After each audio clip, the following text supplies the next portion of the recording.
Hey friend, I'm Brandon Gustafson and I help beginners like you launch their assisted living business in the next 12 months. In today's video, we're going to be getting into how to navigate those HOA challenges that may come up as you're in this world of assisted living. So if you're interested in that or need some help with it, make sure you stick around for today's video.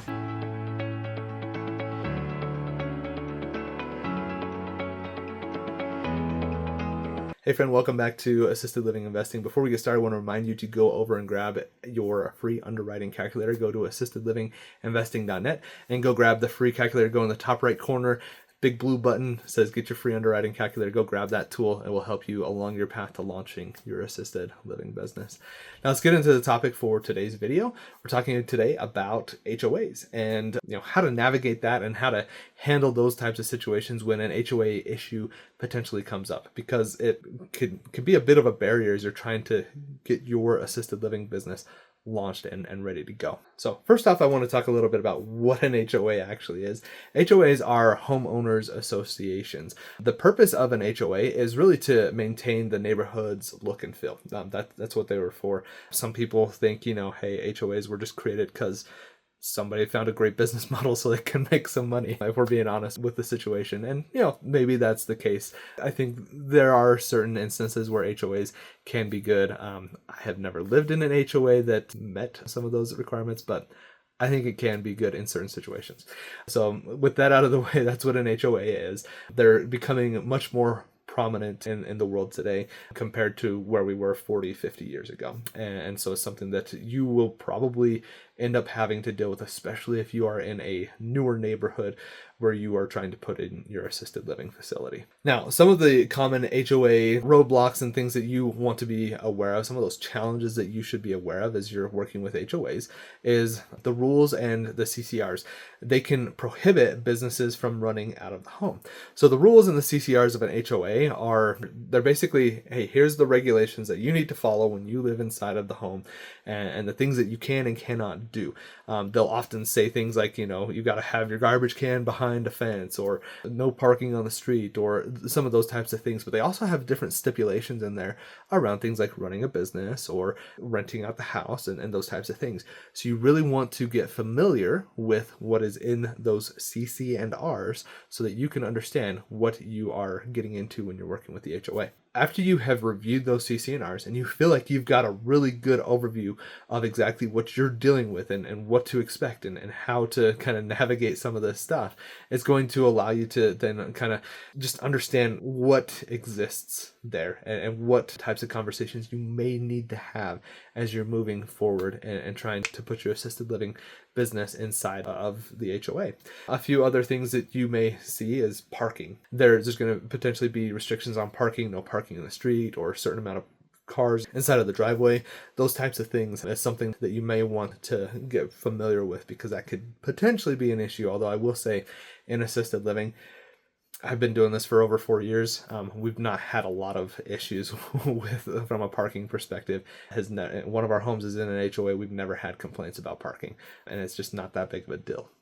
The other one is going to be pushback from neighbors, and neighbors that don't want to do this, and they go and they complain to the HOA. That could end up being your biggest barrier as you're trying to get through all of this, is the neighbors that hear about it and they don't want it. And oftentimes it's going to be because of education. They just don't understand exactly what you're trying to do. They think, hey, home value is going down. I'm going to have all these different cars, people coming and going, ambulances, garbage cans all over the place.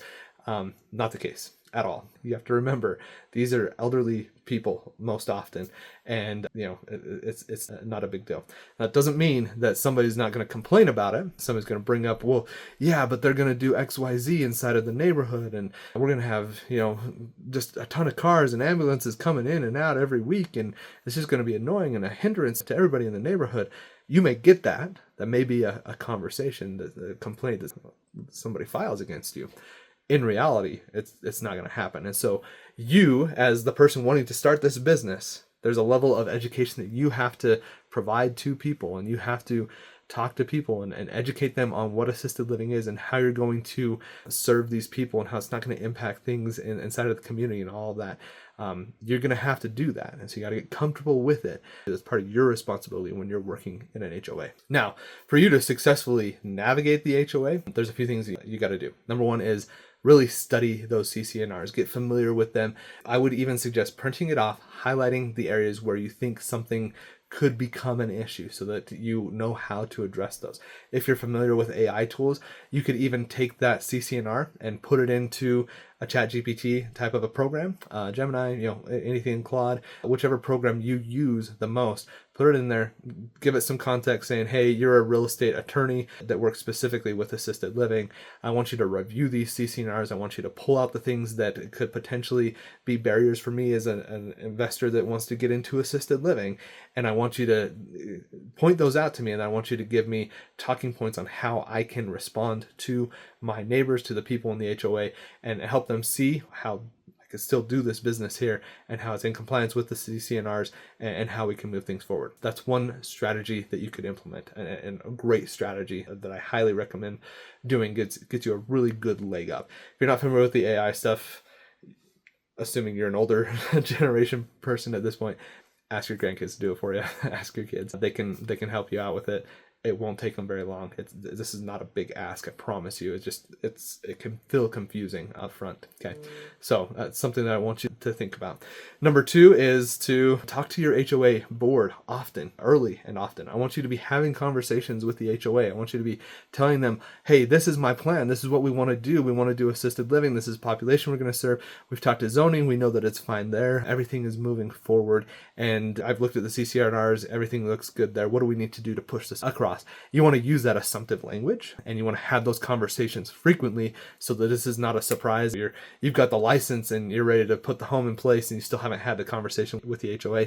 Don't avoid that. You want to have this conversation early and don't let things get shut down. The other thing is going to be consider hiring a legal professional, specifically somebody that has experience with real estate law. And if they have experience with elderly care or assisted living type of care, that's even better. And so you want somebody that can do that. They're going to be looking at the CCNRs. Just know that assisted living is protected. It's a protected class under the Fair Housing Act, which is a federal law. So when you're working with an HOA, you have the law on your side. Now, that does not mean that they will not make this difficult for you. They will complain. They'll go out there, they'll make comments, they'll fight tooth and nail because they don't want to do it. So that's going to happen. The law is on your side. Now, what you have to determine, is it worth it for me? Is this make enough sense? If you've done that foundational work that I always talk about, and go grab the Launchpad if you need some help doing that foundational work, assistedlivinginvesting.net/launchpad to build that. But if you've built the business plan, you've done the underwriting, you feel super confident that this is going to be a profitable venture for you, then it's probably worth going to the HOA and working with them to really move things along to help you get what you want to start that business. Okay? Go for it. If you haven't done the foundational work, you might not want to do the whole conversation with the HOA and start fighting that battle until you have some of this more foundational work done. So I really strongly encourage you to do that because it's really going to help you have those conversations down the line. And if you need to, you start involving attorneys and things like that, having conversations and seeing where you can get. Okay. So unless there is something that is explicitly stated in the CCNRs that you cannot have assisted living inside the HOA, and even then you still have the law on your side, HOAs can't stop you. They can be a headache, they can be a thorn in your side. That is still possible, but you can push these things through in HOAs. The other big piece of this, and I've talked about it a couple times already in this video, is you have to educate people. You have to talk with them. You have to go educate your neighbors. You have to talk to them about what you're trying to do, who you're serving, how it's going to impact them, just, how many staff are going to be there, what the staffing model is like, the background checks you're doing on the staff, and making sure that everything is in place there, that you're going to be providing care to these individuals. But this is not a nursing home. This is an assisted living, and you're really there providing a service and meeting their care levels. And it's, if anything, going to add more value to the neighborhood, and people will love it. You can host some barbecues and things like that, and your residents will love it, but the neighborhood's going to love it as well. So that's something that I really want you to think about, is how are you going to educate your neighbors so that they don't push back with the HOA on trying to stop you from doing this. Really important thing for you to do. And then the last thing that I'm going to encourage you to do is know your rights. So get really familiar with the laws, with that Fair Housing Act. Make sure you review it, make sure you understand it, so you can have those conversations. You can speak intelligently with your attorney about it, so you know what you're getting into. Okay, that's number one. Number two is get familiar with the CC&Rs. Make sure you understand exactly what that looks like. And then number three is becoming familiar with the local city, state, local municipality zoning laws. The zoning laws can stop you.